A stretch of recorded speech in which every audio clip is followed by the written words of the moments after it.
stating the obvious, for any of you who don't know me, I'm Andy, father of the bride.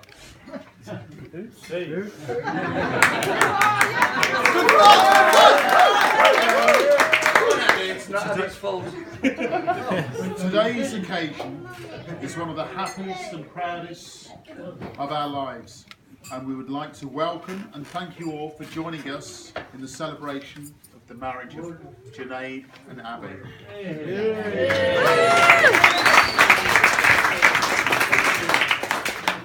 In particular, I would like to take this opportunity to give a warm welcome to Liaquat, Rihanna and other members of Junaid's family.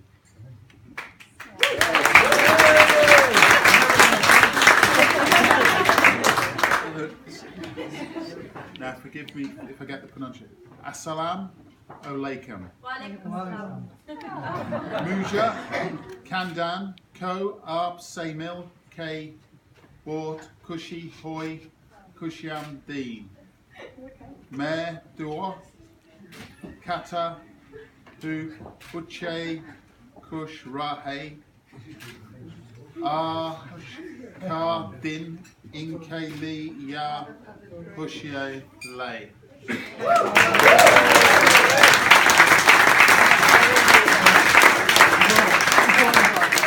sorry for the poor pronunciation. My shooter. May I start by saying how beautiful and radiant Abigail looks today.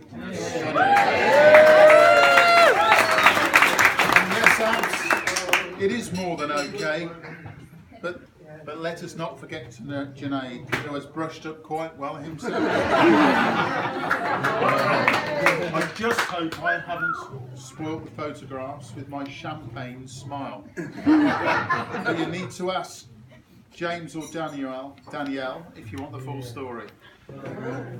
No father of the bride's speech would be complete without a little history, so let me begin.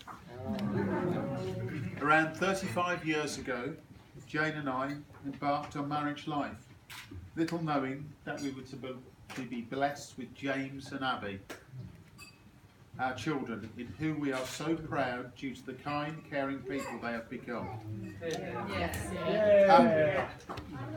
At 05:37, Wednesday the 27th of February,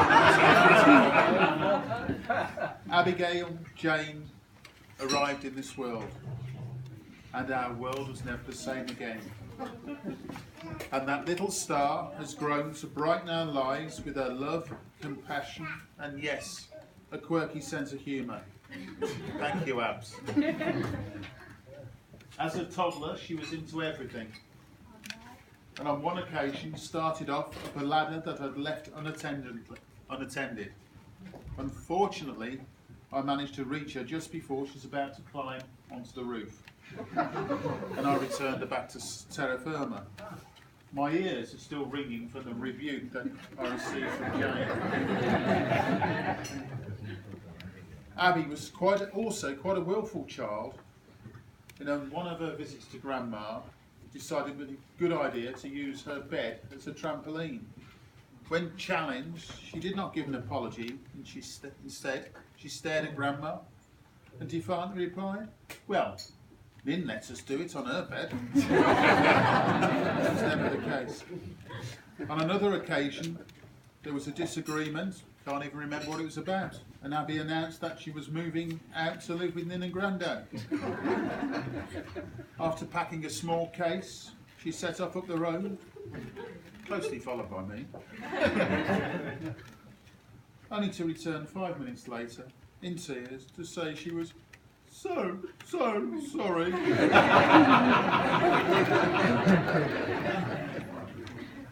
In her years at junior school, Abby was quite a tomboy and proved to be a bit of a daredevil. I was lucky enough to be asked to help out on school field trips to Wales with both of our kids. Abby showed an enthusiasm for abseiling, being the first to make the descent when many of the boys were reticent. She also practiced karate with James and myself, picking it up with ease, and once fouled Uncle Paul when he requested a demonstration, much to the amusement but to Grandma's disapproval. Attending our annual church fete, Abby would spend most of our money on the zip wire, and in later years she progressed to helping her dad at this event, which has played an important part in our family life for over 50 years, and she continues to do so to this day. Abby continues to be a daredevil, however, and recently enjoyed visits to Go Ape on her hen weekends. As expected, both Sue and Jane abstained. Abby transitioned in her final years at Tidbury Green and became interested in girly clothes and pop music. She also stopped growing, unlike James, which was a relief to her and turned over all of her peers. Then she joined the ranks of moody teenagers. This was not as bad as we expected, and the friends she had already made were still around, and Jane and I enjoyed being known as Mr. and Mrs. C. These friends included Jenny and Laura, who had often been found in our house chilling out, and some of the water fights which took place in our garden were legendary.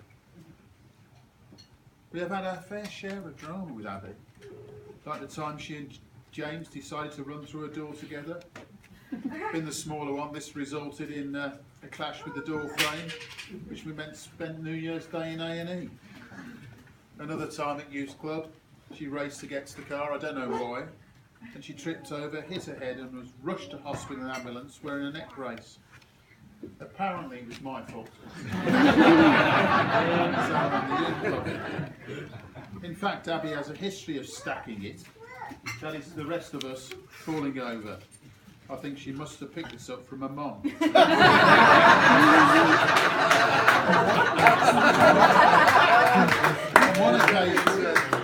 On one occasion, temping bowling with the hounds, she managed to run up to bowl and somehow contrived to throw her feet in the air, becoming almost horizontal before crashing to the floor. She had to be rescued by Auntie Z and Big Joe, as the rest of the Cottrell clan could not breathe for laughter yet. They have a warped sense of humour. The latest incident involved Abby ending up flat on her face in the flower bed outside our house in perfect weather conditions, and with no explanation. We're still waiting. Abby attended Lytle Secondary School, along with Jenny, Laura and Kirsty, and that it is here that Abby started to develop and exhibit her strong social conscience. She would often talk and get angry with the wrongs in the world, and this is an aspect of her character that I'm most proud of. On several occasions she has acted as the Good Samaritan, and one in particular sticks in my mind. On a drive home from work, she spotted an elderly man in a field acting strangely, and out with regard for herself, she stopped, intervened and alerted the emergency services. The sad thing is that other people just drove past, more concerned that their journey was delayed. But it is at Solihull Sixth Form College where the story really began.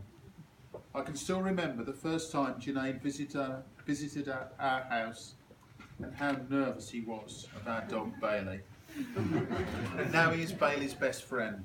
In fact, whenever Junaid visits, Bailey gets hyper excited. This may just be due to the fact that a biscuit is always an offer.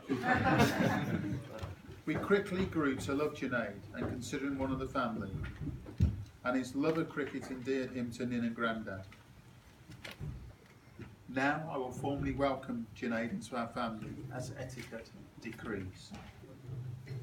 Junaid is renowned for his love of food and knows his way around our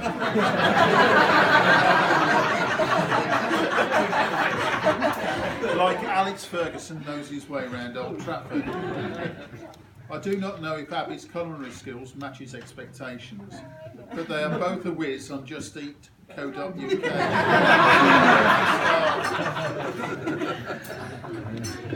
They have been restyling their home in Hazel Oak Road for the past 2 years, and they've both stepped up to the mark on the DIY front. In fact, it is rumoured that Junaid knows which end to hold a screwdriver. And now he's working on what to do with it. So on a serious note, Junaid always makes himself available if I have a need, whether it's putting up a replacement fence panel, or trying to fix the signal from Grandma's TV aerial, which is still outstanding. However, it is the unlimited support Junaid gave Abby when she was taken ill during their first year at university that Jane and I will be eternally grateful for, because without this support I do not think Abby would have graduated. Along with seeing the obvious happiness and love they express in each other's company, it is this supportive side of Junaid's character that convinced me that he is the right husband for my little girl. Junaid and his brother Bassett are prestigious cricketers, and this season they have moved to Kenilworth Wardens, with both having good seasons to date. In fact, Junaid has not lost his wicket this year, and in the last match took 6 wickets and scored an unbeaten 72.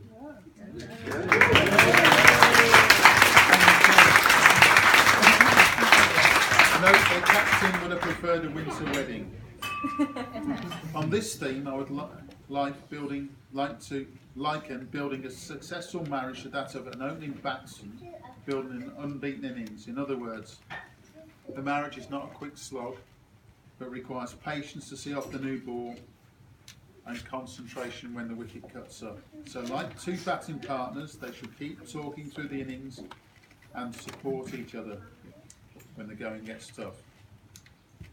I apologise to Junaid for speaking mainly about Abby, but I have it on strong authority that Anil and Bassett have more than enough material on you. Too much. I'd like to take the opportunity to thank the members of the Stag for putting up with a crotchety old man for 4 days, and Daz in particular as my roommate, looking after me. Before toasting the happy couple, I'd like to say a big thank you to my wife Jane, who looks stunning today, for the support she has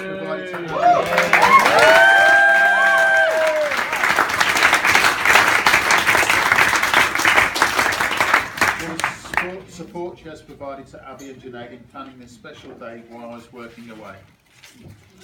Please, we all stand.